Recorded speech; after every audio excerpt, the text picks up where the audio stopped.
येतात गेले काय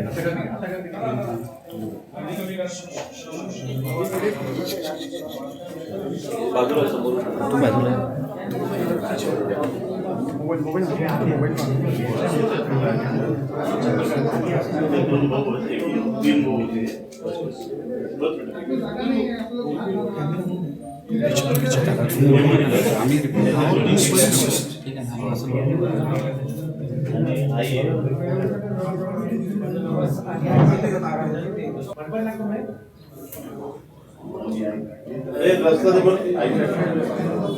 रास्ता कर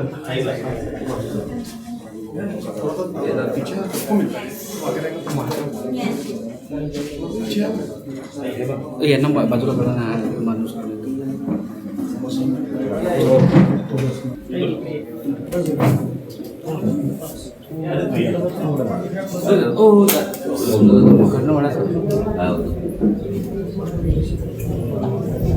फिर मोबाइल लाया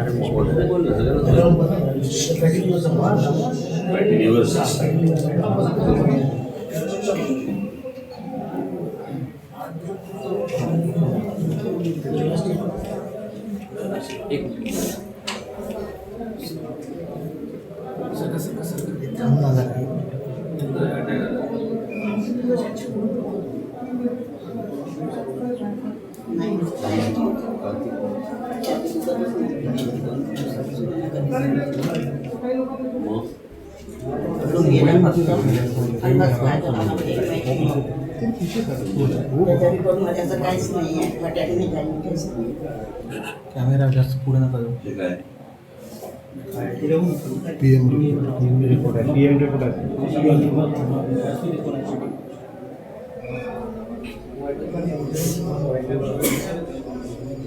महत्वाचे भाग असतात शहराचे त्याच्यावरती काय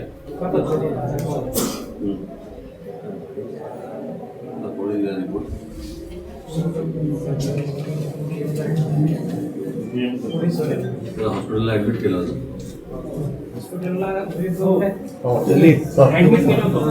घेऊन गेलो होतो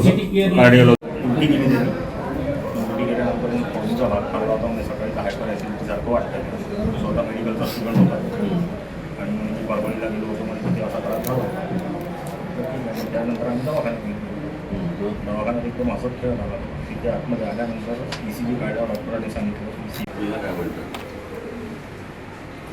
काय माझा प्रॉब्लेम झाला घरून गेला तर चांगला गेला 1:30 वाजता आणि नंतर 4 आम्ही जेव्हा हॉस्पिटलला गेलो तेव्हा तो गेलेलाच होता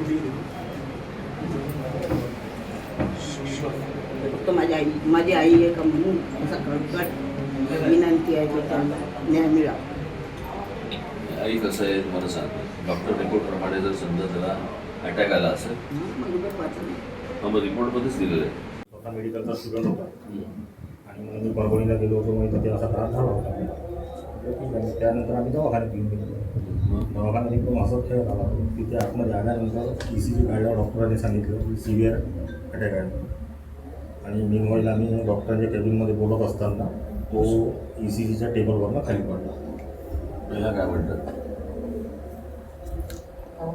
प्रॉब्लेम त्यांना घरून गेला तर चांगला गेला 1:30 वाजता घरून जेवण करून गेला आणि नंतर 4 आम्ही जेव्हा हॉस्पिटलला गेलो तेव्हा तो गेलेलाच होता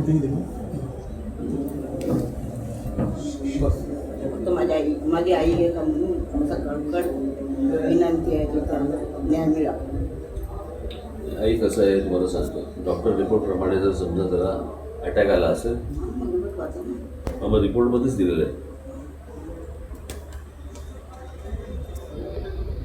बरोबर कोण कोण होतं आणताना दवाखान्यात आणताना कुठे होता तो सर आम्ही होतो बोरगावच्या जवळ पेट्रोल पंपावर आणि तिथनं मग दवाखान्यात ठीक आहे, मी चेक करतो. हं? अमित ठाकरे आले, आज स्वतः राज ठाकरे आले, काय भावना आहेत कुटुंब म्हणून? तर काय सांगायचं, कुटुंब वाऱ्यावरच म्हटलं तरी चालते. लहान मुलगा होता गेला, हे 2 आहेत. सांगायचं तर काहीच नाही आहे. काय बोलावं हे पण समजत नाही, कसं जगावं हे पण सुचत नाही. राज ठाकरे नेमकं काय बोलले तुमच्याशी? काय आश्वासन दिलं त्यांना, बाकी तर काही बोलले नाही. काय आश्वासन काय दिलं? हा पाहू म्हणत कोण आहे असं काय आहे तो. म्हणजे दोषी कोण आहे हे पाहू. हा दोषी तर ठरवाच लागेल ना कोणाला ना कोणाला. घरून गेला तर चांगला गेला ना, तर दोषी तर असलच ना कोणी ना कोणी. एक तर रिपोर्टमध्ये काही नाही आहे, नील रिपोर्ट आहे, अटॅक म्हणून नाही आहे रिपोर्टमध्ये. मग झालं काय हे तर ठरवाच लागेल ना. काही घातपात झाला असेल असं वाटतं? हो नक्कीच.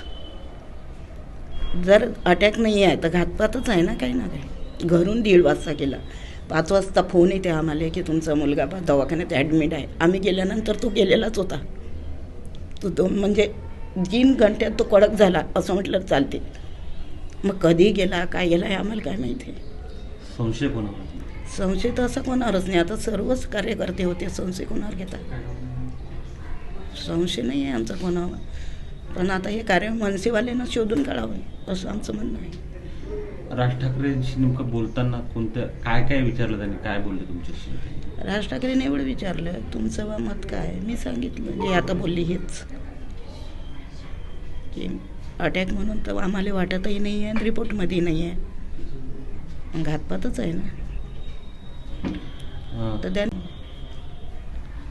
आज दोन्ही म्हणजे आज दुसऱ्यांदा अमित ठाकरे पण आले, राज ठाकरे आले, पण एक कुटुंब म्हणून तुम्हाला की तुम्हाला वाऱ्यावर सोडलं नाही, आपुलकीची भावना जी ओलावा जो होता तो त्यांनी दाखवला. हो त्यांचं कर्तव्य त्यांनी केलं असं आमचं म्हणणं आहे. तरी त्यांनी त्यांचं कर्तव्य पार पाडलं, पण आमचा तर जीव गेला ना. त्यांनी मग आम्हाला त्यांचं जे काम आहे ते सिद्ध करून दाखवा, कोण आहे तिच्यात हे तर लक्षात आलं पाहिजे ना.